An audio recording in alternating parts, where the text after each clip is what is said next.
Jari jemari menulis, mencipta seni ibarat membaca buku atau menonton movie. Ilham dan inspirasi datang dari realiti, hanya yang faham akan mengerti. Aku di sini sebelum kamu bermimpi, aku menemani yang sedang bersendiri.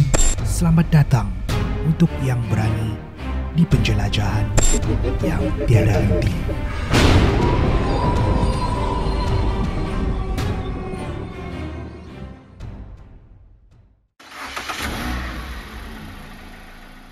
Malam tu, seperti malam-malam sebelumnya, aku memandu pulang dari tempat kerja melalui lebuh raya yang sunyi. Yang kedengaran hanyalah bunyi deruan enjin dan lampu jalan yang suram.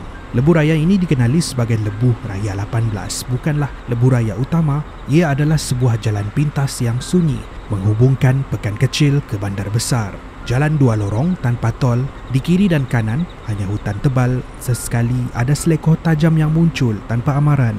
Dengan pagar besi berkarat sebagai satu-satunya pemisah di antara jalan dan cerun yang dalam. Kesan-kesan tayar yang terbabas masih jelas kelihatan di beberapa tempat, seolah-olah memberikan amaran kepada sesiapa yang memandu di situ untuk berhati-hati. Sejak berpindah ke sini setahun yang lalu, aku mengikut Lebuh Raya 18 untuk pulang ke rumah. Memang sudah biasa memandu laju dan memotong kenderaan yang lain, dan sudah lali dengan cerita-cerita seram yang sering diceritakan oleh rakan sekerja, terutamanya tentang sebuah kereta hitam yang muncul di Lebuh Raya ini hampir setiap malam.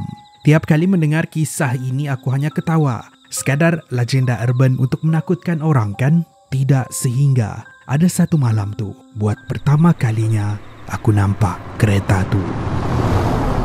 Jam sudah menunjukkan hampir pukul 12 malam. Hari itu aku pulang ke rumah lebih lewat dari biasa. Hanya kereta aku yang menelusuri jalan tu. Di dalam perjalanan, aku menguap kecil, menahan rasa mengantuk sambil sesekali menjeling ke sisi kanan yang dipenuhi hutan. Kemudian, aku perasan sesuatu di cermin pandang belakang.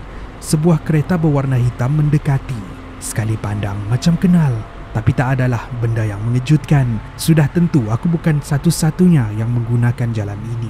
Sebab jalan ini bukan jalan bapa aku, kan? Tapi semakin lama aku perhatikan ada sesuatu yang aneh. Kereta tu terlalu senyap. Tak ada bunyi tayar bergolek, tak ada bunyi enjin, ia sunyi. Lampu depannya kelihatan malap, kekuningan seperti sebuah kereta lama. Tapi apa yang lebih menyeramkan, bila aku tengok di dalam kereta tu kosong. Tak ada pemandu.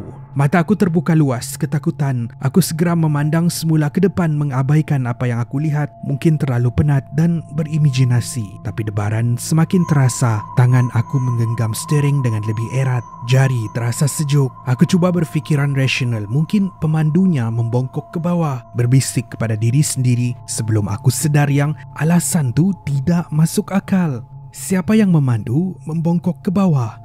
Di mana dia belajar memandu macam tu? Perlahan-lahan mata melihat cermin pandang belakang sebelum lampu kereta tu tiba-tiba padam, meninggalkan kereta aku sendiri. Aku tarik nafas lega, tetapi kereta dipercepatkan untuk pulang. Itu adalah kali pertama aku melihat kereta hitam tu, dan itu bukanlah kali terakhir. Untuk hari-hari seterusnya, masih ada penampakan kereta tu, dan semakin hari, semakin ia menjadi kebiasaan buat aku. Tiap kali ia muncul, aku akan abaikan dan ia hilang begitu sahaja. Aku ceritakan ini kepada rakan-rakan yang lain dan mereka cadangkan supaya aku tidak lagi menggunakan jalan tu. Tapi aku degil, sehinggalah ada satu hari keramat tu. Sekitar pukul 12 malam, aku menyelusuri jalan tu seperti biasa. Kereta tu akan muncul di belakang. Aku buat tak tahu dan memandu seperti biasa. Tapi malam tu, keadaan berbeza dari apa yang berlaku sebelum ini. Biasanya, kereta tu hanya mengekori dari jauh, seperti bayang-bayang. Tapi kali ini, ia lebih dekat, malah terlalu dekat. Sehingga kan aku dapat melihat bentuknya dengan lebih jelas di cermin pandang belakang. Cermin depannya dipenuhi kesan kotor, seperti ada kesan cap jari dan tapak tangan yang samar-samar. Tiba-tiba, lampunya berkelip seperti mahu padam sebelum ia hilang beberapa saat kemudian. Aku menarik nafas lega, cuba meyakinkan diri mungkin kereta itu telah membelok masuk ke jalan yang lain. Tiba-tiba, bunyi hon yang sangat kuat bergema di belakang aku. Terkejut, hampir hilang kawalan. Aku segera melihat cermin pandang belakang. Kereta tu muncul semula, berada betul-betul di belakang. Hanya beberapa inci dari bumper. Kali ini lagi menyeramkan. Ada sesuatu yang sedang duduk di tempat duduk penumpang. Seorang wanita, mukanya separuh terlindung di dalam bayang-bayang, tetapi matanya hitam terbuka luas, seolah-olah menatap aku sebelum hilang. Merasa seram, aku mempercepatkan kereta. Mujurlah, malam tu aku tiba dengan selamat di rumah. Malam tu, aku tak dapat tidur lena. Setiap kali cuba pejamkan mata, bayangan kereta hitam dan wanita tu muncul di fikiran.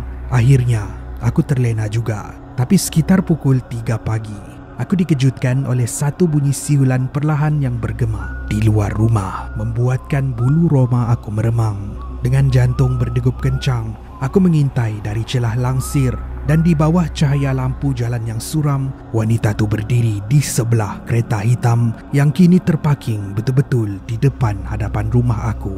Rambutnya kusut menutupi sebahagian wajah, tubuhnya kaku dan paling menyeramkan, dia menghadap ke arah bilik tingkap aku. Aku segera berundur dari tingkap. Tak mungkin kereta tu boleh berada di sini. Aku kembali ke katil, menarik selimut, menutup seluruh badan. Cuba memaksa diri untuk tidur. Kataku sendiri, jangan tengok, jangan fikir, tidur. Sejam kemudian, bunyi siulan tu kembali.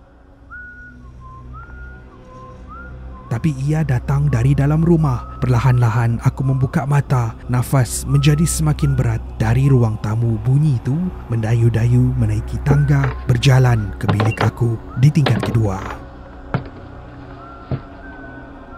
Pintu bilik kemudian terbuka perlahan-lahan sebelum wanita itu berdiri di depan pintu. Wajahnya samar di dalam kegelapan, hanya diterangi cahaya suram dari luar tingkap. Rambutnya menutupi sebahagian daripada muka, tapi mata hitamnya yang kosong menatap aku tajam. Udara dalam bilik terasa semakin sejuk, menusuk sehingga ke tulang. Sebelum dia berkata, "Saya masih di sana." Suaranya berbisik tetapi bergema di seluruh bilik, seolah-olah datang dari setiap sudut. Dada semakin berdegup kencang. Otak aku cuba untuk memproses apa yang dia cakap. Di sana? Di mana? Tiba-tiba aku perasan sesuatu. Lantai di bawah wanita tu basah. Air hitam pekat meleleh dari hujung bajunya yang lusuh. Ada bau tanah lembab, bau lumpur dan bau sesuatu yang busuk sebelum dia hilang dalam sekelip mata. Membuatkan aku kebingungan terfikir, apa yang wanita ni mahu? Apa maksud dia? Aku masih di sana. Rasa ingin tahu dan ketakutan bercampur di dalam fikiran. Malam tu aku tak dapat tidur. Keesokan paginya aku mengambil cuti dan menghabiskan masa di hadapan komputer mencari maklumat tentang kejadian yang pernah berlaku di Lebuh Raya tu. Aku mencari maklumat yang ada di internet. Aku tulis kata kunci kemalangan maut kereta hitam di Lebuh Raya 18 dan wanita hilang di Lebuh Raya 18 dengan harapan dapat mencari maklumat yang ada tentang gangguan yang aku alami ini. Beberapa artikel lama muncul, kebanyakannya kes biasa, sehinggalah ada satu berita tahun lalu yang menarik perhatian aku. Satu kemalangan maut melibatkan pasangan pengantin baru. Di satu senja, sewaktu hujan lebat, satu kereta sedan berwarna biru tiba-tiba memotong kereta pasangan ini, membuatkan mereka terbabas di selekoh tajam sebelum merempuh sebatang pokok besar. Suami yang memandu mati di tempat kejadian, tapi ada sesuatu yang mengerikan. Istrinya tidak pernah dijumpai, apatah lagi pemandu kereta sedan biru yang membuatkan mereka kemalangan tu. Pihak berkuasa mencari selama berminggu-minggu, tapi pencarian gagal. Berita tu turut melaporkan yang selepas kejadian berlaku, beberapa saksi melihat wanita tu melambai-lambai meminta pertolongan, tapi bila mereka berpatah balik, dia sudah tiada. Darah aku berderau, ibarat memori aku kembali mengingat kejadian yang berlaku setahun yang lalu. Akhirnya aku faham, wanita tu datang sebab mahu aku buat sesuatu, mencari dia di mana. Maka dengan itu, aku memandu ke lokasi kemalangan tu. Aku mencari pokok besar seperti yang dilaporkan di dalam keratan akhbar. Aku merasakan udara di situ lebih dingin, lebih sejuk dari biasa. Aku mencari di sekitar pokok tu sebelum pandangan aku tertumpu kepada satu kawasan mendap yang ditumbuhi rumput liar. Dengan tangan menggigil, aku mula menggali menggunakan kayu yang aku jumpa di tepi jalan. Tidak lama kemudian, jari aku tersentuh satu benda yang keras. Tulang manusia. Aku segera menghubungi pihak berkuasa dan beberapa jam selepas tu polis mengesahkan yang itu adalah rangka milik wanita yang hilang di dalam kemalangan tu. Akhirnya, selepas bertahun-tahun, jasadnya ditemui dan dikebumikan dengan sempurna. Sejak dari hari itu, kereta hitam yang menghantui Lebuh Raya 18 tidak pernah muncul lagi. Ada ketika, waktu aku melalui jalan tu di tengah-tengah keheningan malam, aku tersenyum sendiri. Apa tidaknya, insiden ini berbeza dengan insiden yang berlaku setahun yang lalu bila kereta sedan biru aku memotong mereka membuatkan pasangan tu kemalangan. Mereka terbabas sementara aku melarikan diri. Kali ini, dengan membantu wanita yang hilang tu ibarat menebus dosa aku pada mereka.